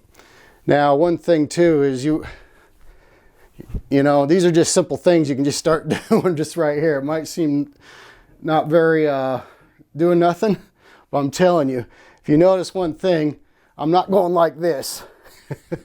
you watch a lot of people go like this, and to me, I just start laughing because you're just taking more energy out of you. You're doing something, I don't know what you're doing. Maybe it's like you're getting down lower or whatever. That's one thing. You start to pick up bad habits if you don't got a good range instructor looking at you and telling you what you need to do as you're doing it. But you just bring it up just like that, just straight on. Now for me, you know, I've got, I don't know, tens and tens of thousands of rounds coming out of this gun. Eventually you get to a point where I've got the sight apertures right here. You got the front sight, the two rear sights. Now, particularly on this gun here, the department paid a little bit more money to have what they call it, the nighttime. It's got like yes, fluorescent glow into the apertures right here, so it can show up right there. I think if you went and bought a gun straight out of the dealer, you're probably not going to get that. You're going to pay a little bit more if you want that, and they can add that into it. Do you always come up kind of to your chest and then out? Yes, because for me, as I'm coming out, I'm coming up and I'm meeting together just right here close to my chest, and I'm coming straight out with it. Not necessarily locking my elbows completely out, but you know, it's just slightly less than what a lockout would be in your elbows. Yeah. And the reason why elbow lock or not elbow lock or close to it is as you're shooting the gun and the slide's coming back, it needs resistance on it, good resistance. If you hold your gun light like this, you're just a little bit loose like that, there's just a lot of spring and a lot of things that can start happening with that type of motion. And one of the biggest problems you're going to have is when the slide lock comes back, it might not eject that round out quite right, and you can end up what's called a stovepipe issue, jamming on the gun, basically. You don't want that in the middle of a firefight, because now you're trying to clear that out and get to the next round, and that might not work out well for you. What's the purpose of stepping to the left? So I step to the left, whether it's left or right, it doesn't matter. The whole purpose of that, and again, this came when I first went through my whole police training, the tactic they were teaching us was called a Weaver stance. So if I stand like this and all of a sudden there was a threat that came online, I would put my one foot forward like this and come straight out. Now the purpose of that, what they taught at the time, was that kind of the energy's traveling through here and you kind of got a good stance back here to give the gun to do its work. As time went on, they suggested, it wasn't mandatory. Again, when it comes down to tactics and what you do is going to be what you're most comfortable with doing. Is always going to be the best fit. However, with time and all the different training we were doing, they strongly suggested us to start using a little bit different tactic with it. And that was pretty much just getting, you know, as you're coming out, you're stepping offline and coming straight out. And the reason why, the data just showed, if somebody's already got their mind made up they want to shoot you, and they present a gun on you and your mind's calculating all this and you see it, you're becoming all of a sudden a moving target on them, and it's all of a sudden a harder thing for them to, like, where'd you go? What are you doing? Even though it's just a slight movement, it's given enough advantage to you and a disadvantage to them. So it's just, and really it's not taking any more time out of you to do that, to be on target with it. In fact, when we had to go through the qualification course, that was part of it. You had to step offline to get your shots off, whether it was right. And they would tell us right or left, just because you're in line with everybody else and you want everybody stepping the same way, right? Because the guy standing next to me steps that way, I step that way, then we're going to have a problem. Could potentially. So you would practice going both ways then? Oh yeah, right or left, whatever. The whole idea is that, and to me, I always felt left, and that's why I stepped that way, is because it felt most comfortable for me. Yeah. Because I'm pulling that way, and I don't know if it just gives me more of an angle, but the point is that you're just moving with it.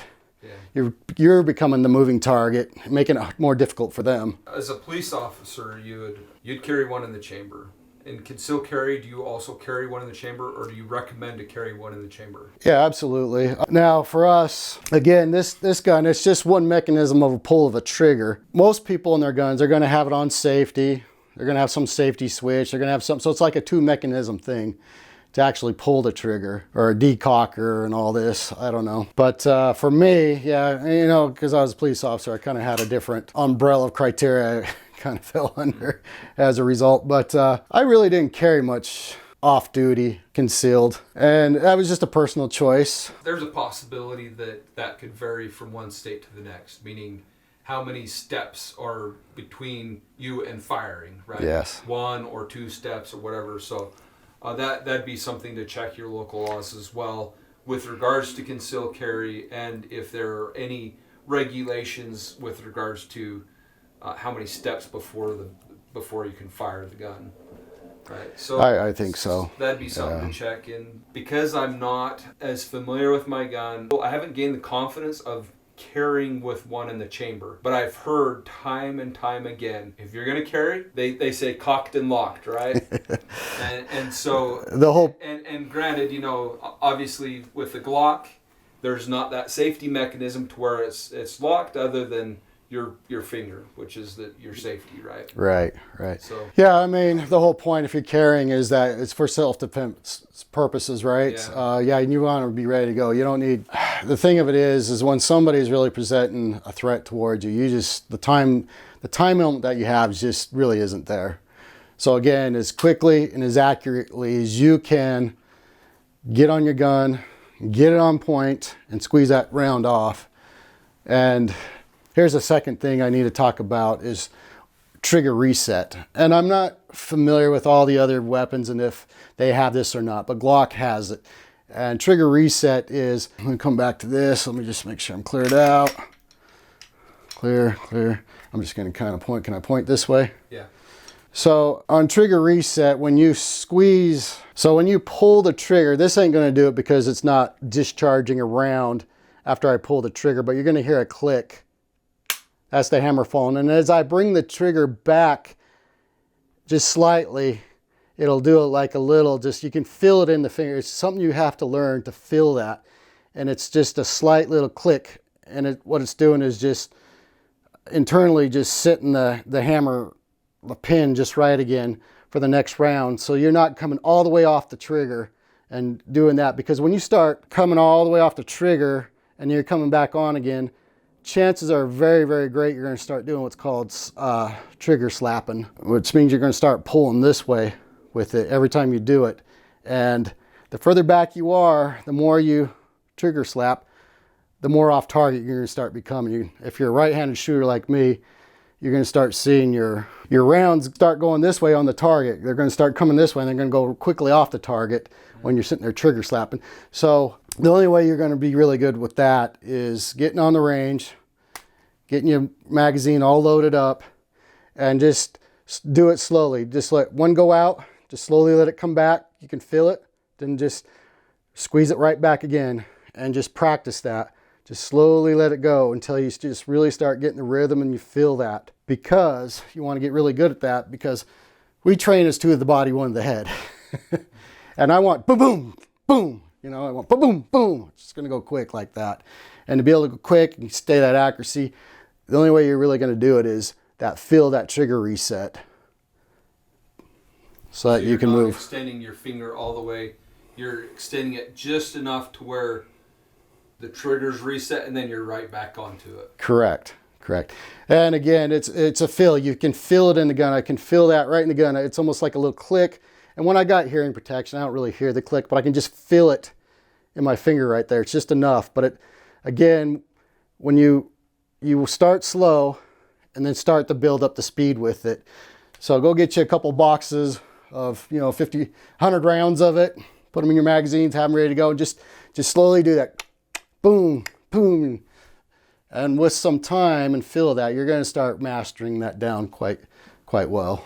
Most people do. It's not much different than like when you see people who are like bench pressing or doing bicep curls and they're just bouncing the weight and they're just going versus somebody that comes down, kind of slow, pushes up. The idea of the principle is similar and the same with regards to your trigger finger. Right. Yeah, it's control, that finger control mechanism again, right? Just as you said, like you're controlling the weight down to bring it back up instead of bouncing off your chest. You squeeze the cup, you know. Yeah, yeah, right. Anyways, yeah, So yeah, that whole finger control again. This other hand on me is doing most of the work on holding the gun to where I need it to be. This hand is where I'm focusing my trigger response. It's like, you know, you got to, what they call it? What's the word? Ambidextrous. There you go. With both hands, right? One's holding, and when you're holding it, it's not like I'm trying to hold and squeeze the heck out of this gun, but I just want a good firm grip with it right there. That's overlapping with my hand right there. And I'm letting my fingers be that guide right there. And let me talk about sight apertures for just a moment. You know, most all guns have it where you have the front sight, the two. You have the front sight and the two.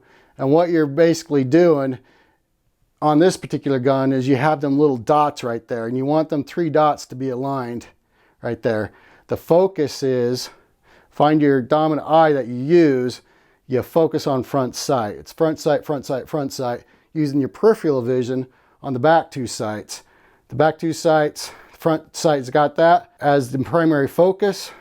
Then you got this as a peripheral. And you know, if you sit there and line that up, just line that up to where you can see that right there and get as steady as you can. That's where you're going to find your accuracy on the gun, if the gun is dialed in correctly. One thing, so my brother recently purchased a gun. He's got a red dot scope on it.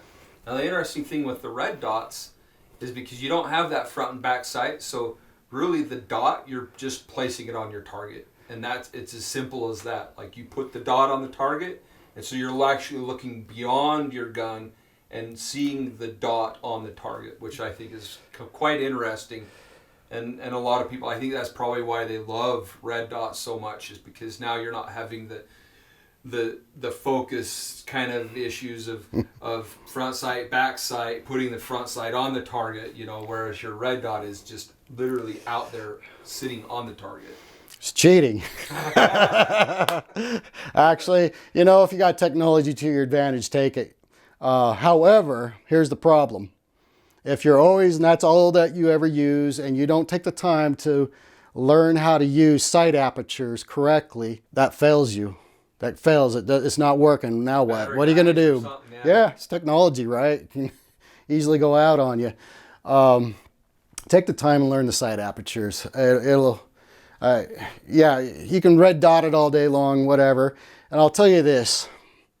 I went to a retirement firearms thing a couple weeks ago, and it's all the guys that retired out of law enforcement all come and show up. And what we need to qualify on our weapons that we have. They give us, it's consistent to like some concealed permit. There's language in it, whatever, that we can take to all 50 states. Supposed to, because it's a federally recognized thing. You know, guys are coming up in walkers of all things and coming up to shoot and all this. And I noticed one guy down here actually had a red dot on his gun, and he was just a couple over from me, and I kind of just looked at him and I thought, you know, I've really never trained with red dots, so I don't really know. But I was just a little disappointed that his groupings weren't so tight right there. It's like you got a dot right there that you're cheating with, and you can't get those groups tight. I just feel like if you really want to master the gun, get those apertures, and then, you know, if you want to play with the other stuff, go for it.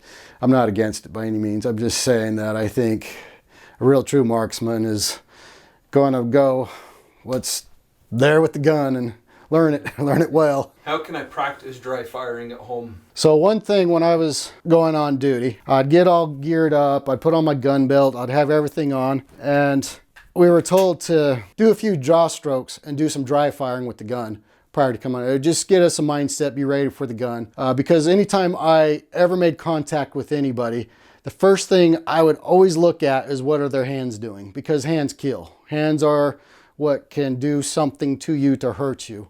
So I'd always pay attention to what their hands are doing and all that kind of thing. But if there was something going on, now I could react to that and take that. But first of all, what you want to do is make sure you clear out the gun. I don't have a magazine in this right here. Go through, make sure you clear it out, double check. But anyway, I would do that. I'd come off gun and just squeeze it. then reset it. Put it back in my holster right there, and I just come out, you know, as quickly as I could. Just do that 5-10 times. It just kind of got my mind right. You just want to be as clean as you can on that. And it's just as simple as that, like what you just did, right? Like you're pulling up, you're taking your step to the side, dry fire. Yes. Reholster, pulling up, step side, dry fire. Yep, just do that step side. I mean, as many times as you can get down, you're just gonna have it down. In fact, you know, I got to a point. When you point at something as you pull it up, do you have a target that you actually get used to looking at down your sights? Well, I'd usually be at home in my closet. So, you know, I got too far. But the whole point was, and you know, for me, I got to a point where within 7 yards, so it's 7 yards and less, you're going to do most your shooting right there. You go back to the 10, the 15, and the 25. And anything beyond the 25 with this gun, you're going to it's going to be really difficult. Not to say you can hit something, but the accuracy just really starts to drop down. And by that time, the whole purpose of this gun is to fight your way back to a bigger, better gun that can just put more damage down at your target, right? Because honestly, the movies lie. You shoot somebody, even if you shot somebody multiple times, if they're ramped up on adrenaline, some sort of stimulus, it's not like you shoot them once and they're going to fall down and die. That don't happen. You could rattle them up, probably put a whole magazine of lead into them, and they're still probably going to come at you and still try fighting at you, is the reality of it. So you're fighting back to a bigger, better gun is what you should be doing. You know, somebody might ask about breathing. Typically when you go out on a rifle and you got a long distance you're going to shoot, you're going to work on that breathing control where maybe you take a breath in, a breath out, and just a halfway breath where you kind of get that steady and then you squeeze the shot off. With this, you're trying to be as quick and as accurate as you possibly can. You ain't got time to breathe one in, breathe one out, and get right in the middle of it. You're just going right there with it.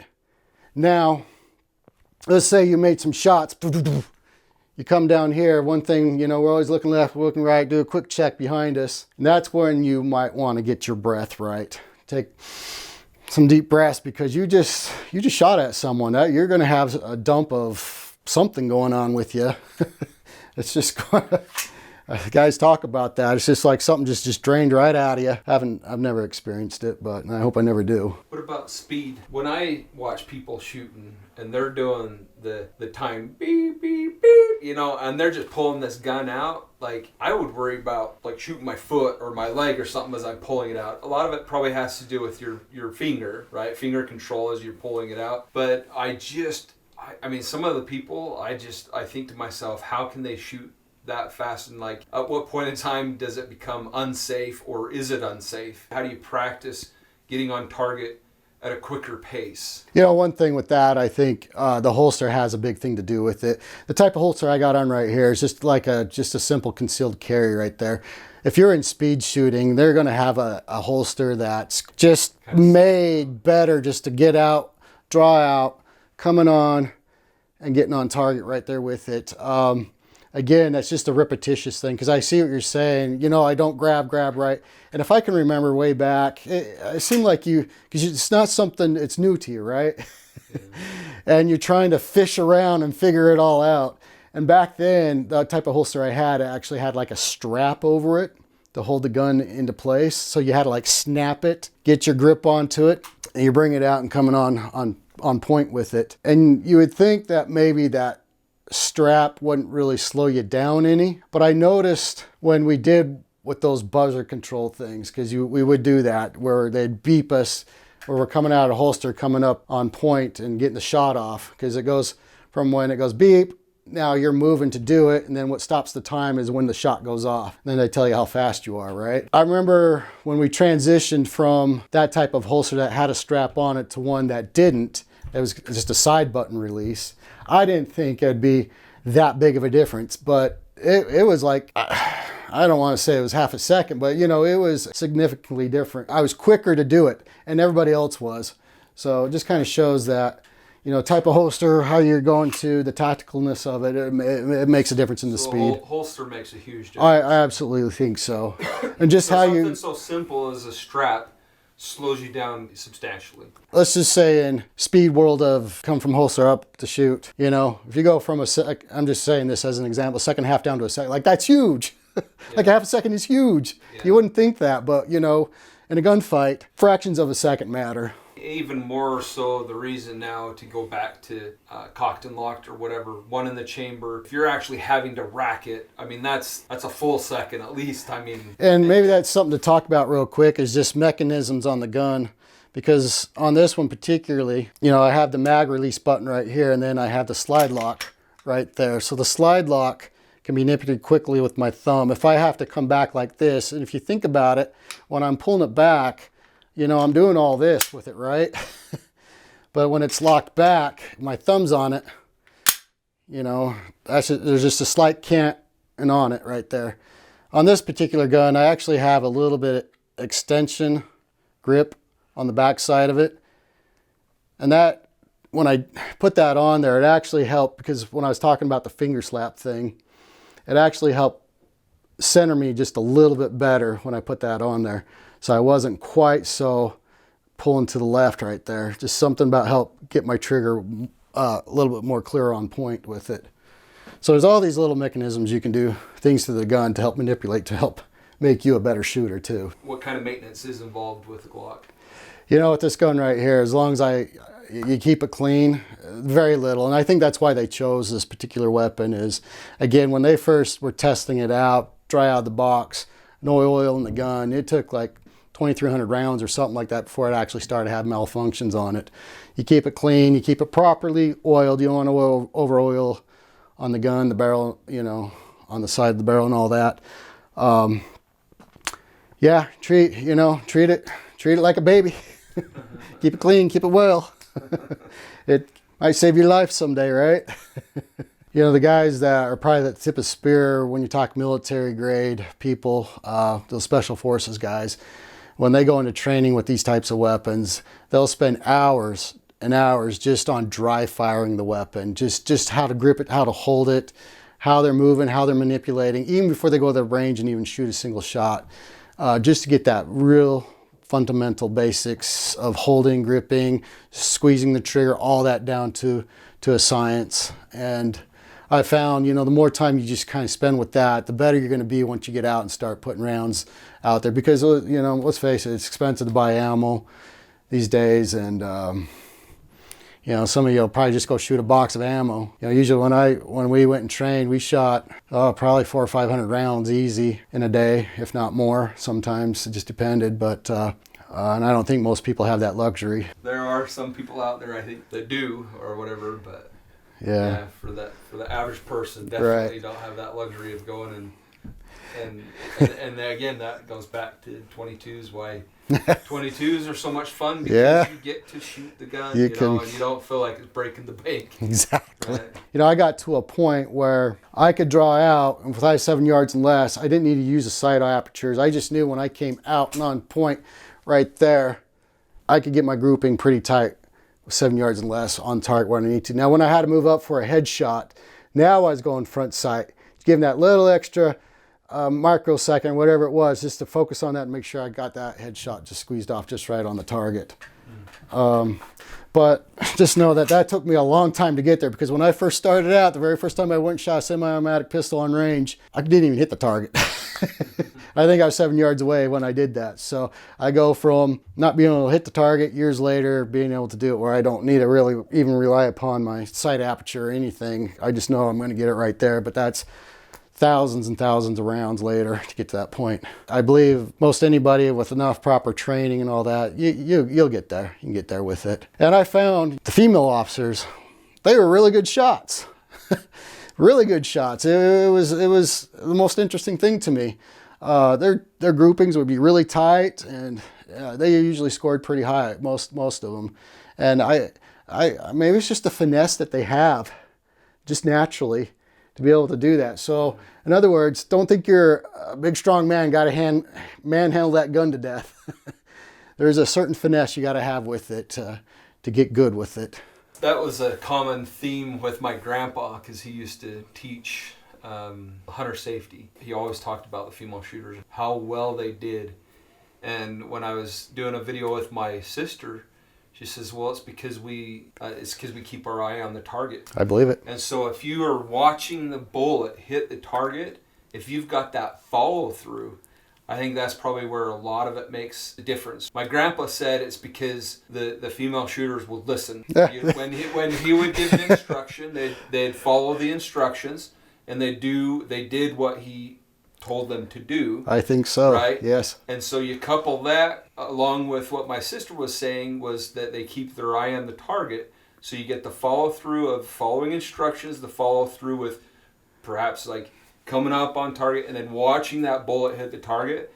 Makes a huge difference, I think. Yeah, I'm with you on that. There's just, they have an ability, us men we're men, and we're just, up, right? Oh yeah, absolutely, yeah. I haven't been able to hit the range yet with James, so I don't have footage of shooting his Glock. Hopefully that's something that we'll be able to do in the future. I look forward to going and shooting with James. In the meantime, I'm including a little snippet of a video when I was able to go out with my brother's friends and I was able to shoot their Glock. First time I ever shot a Glock, so here's some of that footage. Here we've got a 9mm Glock. Good looking gun. That's got a little bit of stenciling on it. Yeah, is that what that's called? Stippling, yeah. Stippling. Pill on grip. A pill on grip. Yeah, or like a stick on, I mean, sorry. Stick on grip, okay. So this is something that you put on aftermarket then, Yeah, that yeah. you just did yourself? Yeah, you just bought it. It's already comes cut out and everything. Okay. I don't think I've ever shot a Glock before, so this will be a first time for me. So here we go. So obviously, so with the Glock, it doesn't have a safety. Nope. Right? No safety. So basically your trigger, your safety is your finger, right? Yep. Always finger off the trigger until you're ready to shoot. First time I've ever shot a Glock. I've heard a lot about Glocks and reliability and stuff. And it feels good. It's reminiscent of my Springfield here, my 40. It feels very similar in the hand. It's basically just like my subcompact. Technically, your 40 is reminiscent of the Glock. My 40 is reminiscent of the Glock here. Okay, so here we go.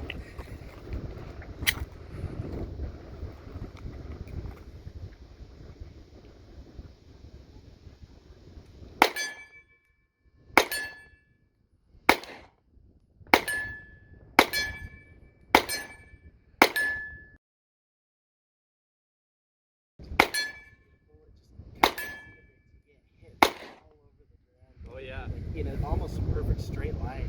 Yeah. A big old line. That feels good. I like that. Yeah. That's nice. It's completely stopped. Thank you for letting me shoot this, man. Yeah, dude, I got plenty of ammo too, so feel free to do more mags. Very good. I like that. Not gonna lie, James. I love having a gun in my hand. It just feels good. Glock 17 Gen 4, Austria. Thanks for joining us today, and especially thank you, James, for sharing. Remember to like and subscribe, and if you want to be alerted when we post new videos, pull the trigger on that bell icon. As the dust settles on another rugged tactical adventure, always reload your curiosity. Keep the fires burning. And we'll catch you in the next round. Thanks for watching. All right.